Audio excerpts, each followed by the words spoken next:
का टॉपिक है आप लोगों के लिए वो ब्रेन है। ब्रेन का जो वेट है, जनरल इंफॉर्मेशन दूंगा आपको मैं। जो ब्रेन का जो वेट है,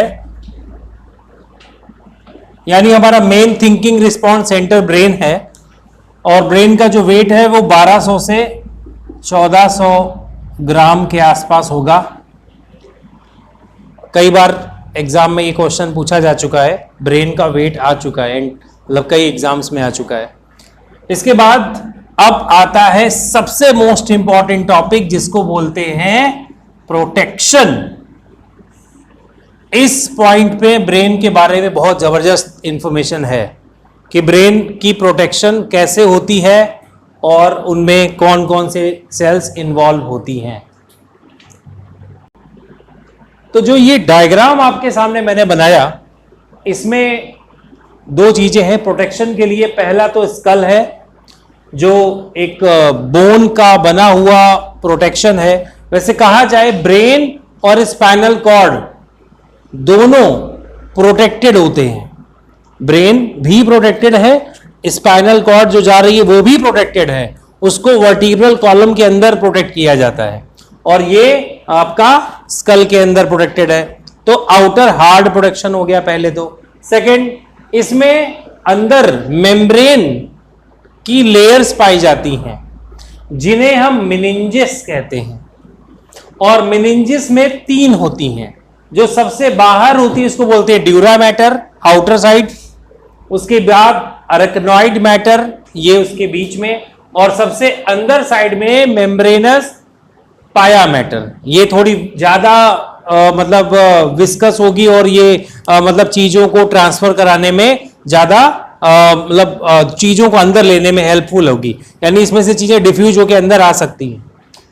ड्यूरा मैटर से ज्यादा डिफ्यूजन नहीं हो सकता चीजों का अक्रॉस द मेम्ब्रेन, यानी बहुत ज्यादा ऐसी नहीं है कि जो चीजों को ट्रांसफर कराने में हेल्प करे। अच्छा, अरेक्नॉइड मैटर और पाया मैटर के जो बीच में है एक लिक्विड भी पाया जाता है, इसको बोलते हैं CSF, सेरिब्रो स्पाइनल फ्लूइड। और ये हमारा शॉक एब्जॉर्बर के जैसा काम करता है। ठीक है, तो ये तो था ब्रेन का प्रोटेक्शन। अंदर है ब्रेन, तो अब मैं आपको ब्रेन के बारे में समझाऊंगा। ब्रेन का डायग्राम थोड़ा बहुत, ज्यादा नहीं, थोड़ा बहुत। और उसके बाद स्पाइनल कॉर्ड के बारे में आपको समझाऊंगा, उसके डायग्राम के बारे में। अभी एक और एक्स्ट्रा टॉपिक है। अगर हम कहें कि ब्रेन के स्ट्रक्चर में, तो अभी मैं ज्यादा बात नहीं कर रहा हूं। मैं बात कर रहा हूं, आपने शायद कभी सुना हो व्हाइट मैटर और ग्रे मैटर के बारे में। ये टॉपिक आपके सिलेबस में मतलब थोड़ा इंप्रूवमेंट के लिए पढ़ा रहा हूं मैं। व्हाइट मैटर और ग्रे मैटर होता क्या है, तो उसके लिए पहले आपको नर्व सेल के डायग्राम को पढ़ना पड़ेगा फिर से एक बार। जो नर्व सेल होती है उसके 2 साइड होते हैं। तो जो उसका ये हिस्सा होता है, अगला हिस्सा, इसको हम लोग सेल बॉडी या साइटोन या सोमा कहते हैं, सेल बॉडी। और ये हिस्से को एक्सॉन कहते हैं। तो एक्सॉन में माइलिन शीट पाई जाती है। माइलिन शीट जिन न्यूरॉन्स में होती है उनको माइलिनेटेड न्यूरॉन्स कहते हैं, और जिन न्यूरॉन में माइलिन शीट नहीं होती है उनको नॉन माइलेटेड न्यूरॉन कहते हैं। अच्छा, माइलिन शीट होती है किस चीज से बनी हुई? फैट से, लिपिड्स से बनी हुई होती है। तो ये जो कवर होता है माइलिन का, ये इसको प्रोटेक्शन दे रहा है, ये आपको पता है।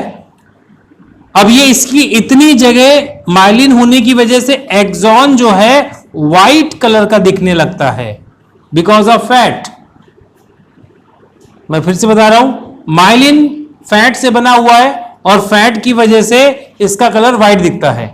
तो जो जहां पर आप ये देख रहे हैं कि व्हाइट मैटर है, यानी ये वाला हिस्सा यहां ज्यादा होगा, और ये कुछ इस ढंग से अरेंज किया जाएगा कि इसका साइटोन बाहर की तरफ को दिखाई दे और ये अंदर की तरफ को हो, ये वाला हिस्सा। और स्पाइनल कॉर्ड में इसका उल्टा होता है। स्पाइनल कॉर्ड में माइलिन वाला हिस्सा बाहर के साइड होता है, और सेल वाला हिस्सा अंदर के साइड में होता है।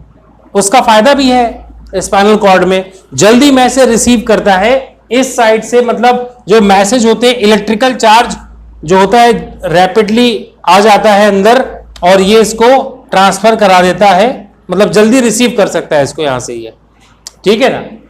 तो ये हो गया व्हाइट मैटर और ग्रे मैटर के लिए जानकारी, क्योंकि कुछ लोग कंफ्यूज होते हैं, मेनिंजेस को ही व्हाइट ग्रे मैटर वगैरह बोलने लगते हैं, तो भाई ये दोनों अलग अलग टॉपिक्स हैं, ठीक है ना।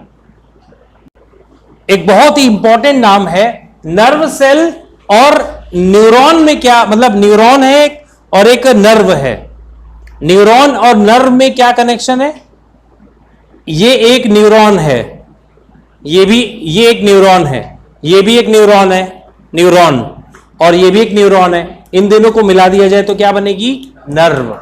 इन तीनों को मिला के बनती है नर्व, उसके ऊपर कवर होता है, नर्व के ऊपर है बंडल का कवर होता है, यानी एक नर्व के अंदर कई सारे न्यूरॉन्स पाए जाते हैं।